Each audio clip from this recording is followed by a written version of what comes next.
Yo, yo, yo, you know what time it is. It is week 11. I'm the ghetto linguist, and I'm feeling really, really good this week. Let me tell you something. We done made some major improvements on time. And let me break this down to you. I don't know if you've been following me on this journey. We're on week 11, and I'm finally at a point where I'm talking to people, all right? I'm talking to people at my workplace regularly. Now, last week, I think it was last week, I sent a message to the group and that kind of whoa, shocked some people and all that good stuff. This week, straight up at my workplace, talking to people.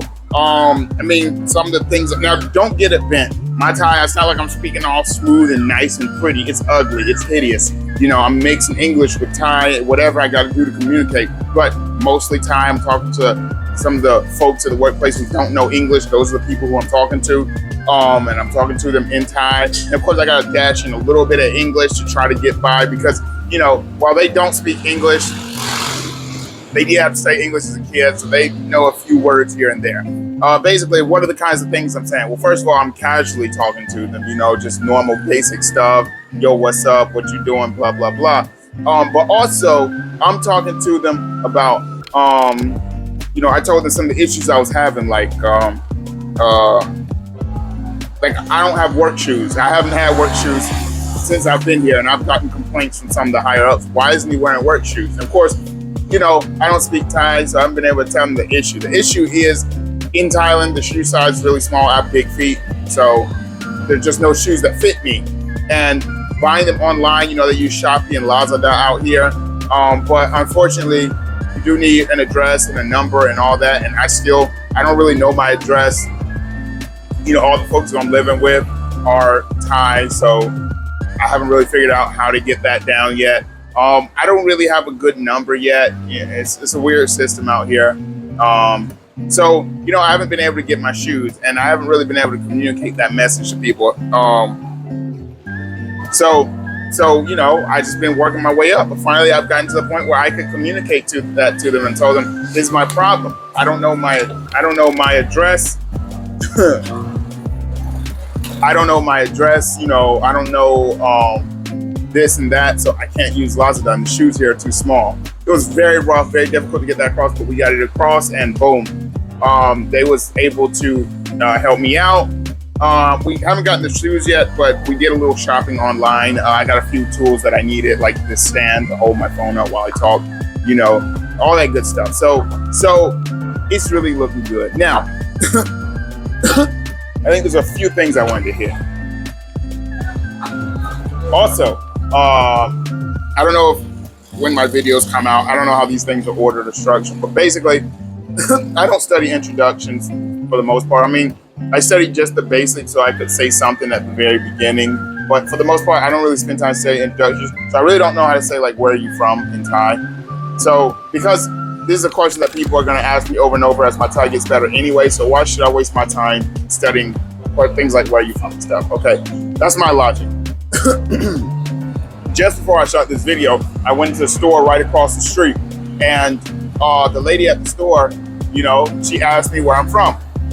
I never studied this, but I've studied enough stuff to logically put it together and guess that she was asking where I was from.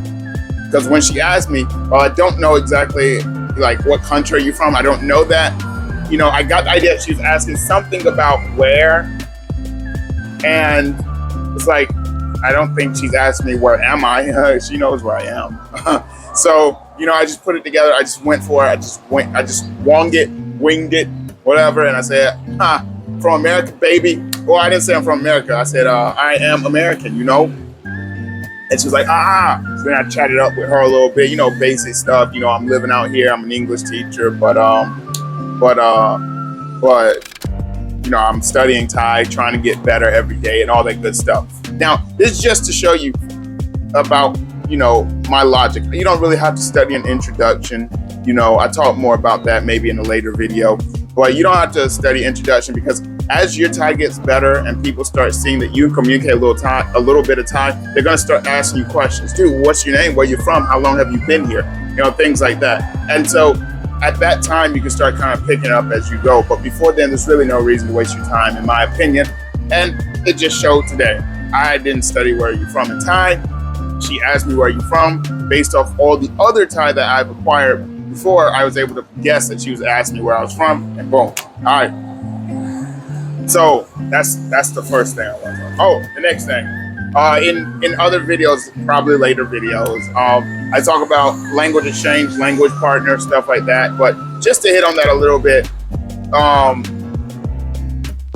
I have a language partner who I enjoy talking to. We talk to regularly, but there comes these periods of times where language partners in general, you know, especially when your skills at your language is trash, they start getting into habits of using English. And you know, when that happens, I'm rough with it. You know, for the most part, I'll just say, look, man, I don't have time to chat with you. Peace, goodbye, the end. That's how I do typically. But this one language exchange partner, she's got a lot of potential. She's really into learning English, but she was slipping up. So, you know, I had to hit her with the, I'm gonna have to back off for 2 weeks and study on my own. And this kind of thing happens when you're language exchanging. I mean, you can opt to just constantly tell them, hey man, stick to using Thai. Come on. You can opt to do that. But I don't have the patience. You know, if I see that the language exchange thing isn't fair, that they're using way more English and I'm not getting near my Thai, I just say, hey man, peace, you know, goodbye. And I don't know, that's what I do. And if you're in the language exchange game and you have a different method of keeping your language exchange partner on task, then yeah, go ahead and tell me, because mine is pretty rough. It's pretty black and white. It's pretty much just follow our system or either goodbye. So I guess for this video, you can help me if you have a better system. If not, and if you do find yourself in a situation where your language exchange partner is using too much English and you're not really getting what you want out of it, leave. It's that simple. That's what I do.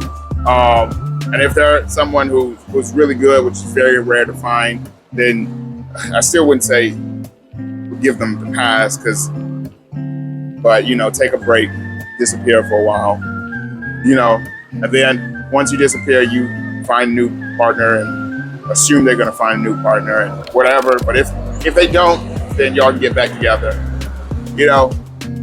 That's how it is. So anyways, that's the video for today. I made some mad progress. I'm feeling a lot better about my Thai. And yeah, I'll see you in the future. Rather slay a dragon than sit and watch it happen. I'm on another level, man, I'm spilling out the kettle. What's a couple quotes if no one know you said them? Slay a couple dragons, but no one know you did it. You don't owe me shit except for